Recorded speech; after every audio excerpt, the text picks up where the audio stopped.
పల్నాడు జిల్లా గురజాల నియోజకవర్గం దాచేపల్లిలో ఉమ్మడి కృష్ణా గుంటూరు జిల్లాల పట్టభద్రుల ఎమ్మెల్సీ ఎన్నికల పోలింగ్ ప్రశాంతంగా జరుగుతోంది. ఓటర్లు పోలింగ్ కేంద్రానికి చేరుకుని తమ ఓటు హక్కును వినియోగించుకుంటున్నారు. తమ ఓటు హక్కును వినియోగించుకున్నందుకు శాసనమండలి సభ్యులు, TTD board member Janga Krishnamurthy Dachepalli ZP హైస్కూల్లో గల పోలింగ్ కేంద్రంలో తన ఓటు హక్కును వినియోగించుకున్నారు. ఈ సందర్భంగా జంగా కృష్ణమూర్తి మాట్లాడుతూ అన్ని చోట్ల నిరుద్యోగులు, ఉద్యోగస్తులు అందరూ ఓటు హక్కును వినియోగించుకుంటున్నారని, ఎన్నికల్లో ఎన్డీఏ కూటమి అభ్యర్థి ఆలపాటి రాజేంద్ర ప్రసాద్ గెలుపు ఖాయమని ధీమా వ్యక్తం చేశారు. కూటమి ప్రభుత్వం ఇచ్చిన హామీలు అమలు దిశగా కసరత్తు చేస్తుందని, కావాలని వైసీపీ సూపర్ 6 పథకాలపై దుష్ప్రచారం చేస్తుందన్నారు. సాధారణంగా రాజకీయ పార్టీలు తమ అభ్యర్థుల్ని ఎన్నికల బరిలో ఉంచాలి, కానీ వైసీపీ అభ్యర్థియే లేడని అన్నారు. లక్ష్మణ్ రావు జగన్ కలిసినా ఏమి చేసినా ఆలపాటి రాజేంద్ర ప్రసాద్ గెలుపు తథ్యమని అన్నారు.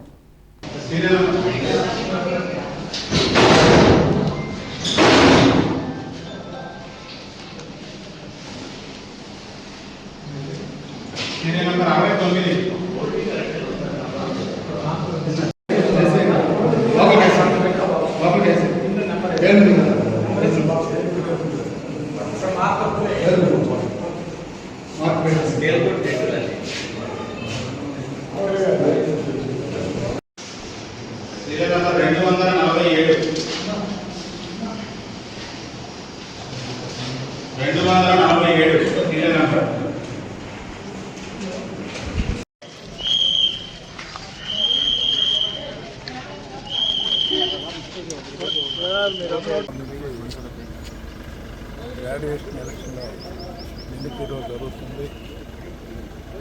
అన్ని చోట్ల కూడా నిరుద్యోగులు, ఉద్యోగస్తులకు సంబంధించి అందరూ కూడా ఓటు హక్కుని వినియోగించుకునే పరిస్థితిగా కనబడుతుంది.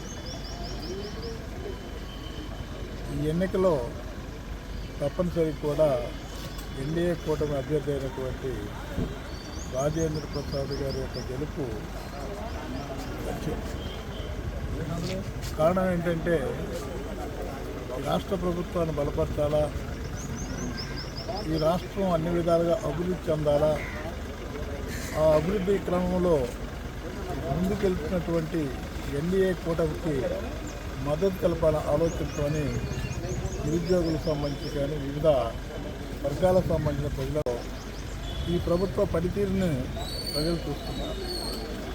ఈ ప్రభుత్వం ఏ విధంగా ముందుకెళ్తుంది, ఆనాడు వైఎస్ఆర్ కాంగ్రెస్ పార్టీ హయాంలో నిర్వీర్యమైనటువంటి వ్యవస్థలు ఏ విధంగా దాడిని పెడుతుంది, అంతేకాకుండా ఈ రాష్ట్రం పురోభివృద్ధి చెందాలంటే తప్పనిసరిగా పరిశ్రమలు అవసరం.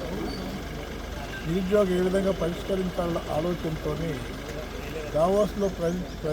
దావోస్లో ప్రయాణించి లోకేష్ గారు కానివ్వండి, చంద్రబాబు నాయుడు గారి సంబంధించి అనేకమైనటువంటి పారిశ్రామికవేత్తలని ఆహ్వానించడం జరుగుతుంది. అంటే పరిశ్రమలు స్థాపించినట్లయితే నిరుద్యోగ సమస్య పరిష్కారం అవుతుంది, ఈ రాష్ట్ర అభివృద్ధికి ప్రయాణం చేస్తుంది. అదేవిధంగా పవన్ కళ్యాణ్ గారికి సంబంధించి, లోకేష్ గారికి సంబంధించి కానివ్వండి, వీరు కూడా నిరంతరం తప్పిస్తూ ఈ రాష్ట్ర అభివృద్ధితో పాల్గొంచుకుంటారు. రేపు జరిగేటువంటి ఎన్నిక రేపు జరిగేటువంటి గెలుపుకు సంబంధించి కూడా ఈ ప్రభుత్వానికి మద్దతు, ఈ ప్రభుత్వాన్ని ఆశీర్దిస్తారనుకుంటున్నారు.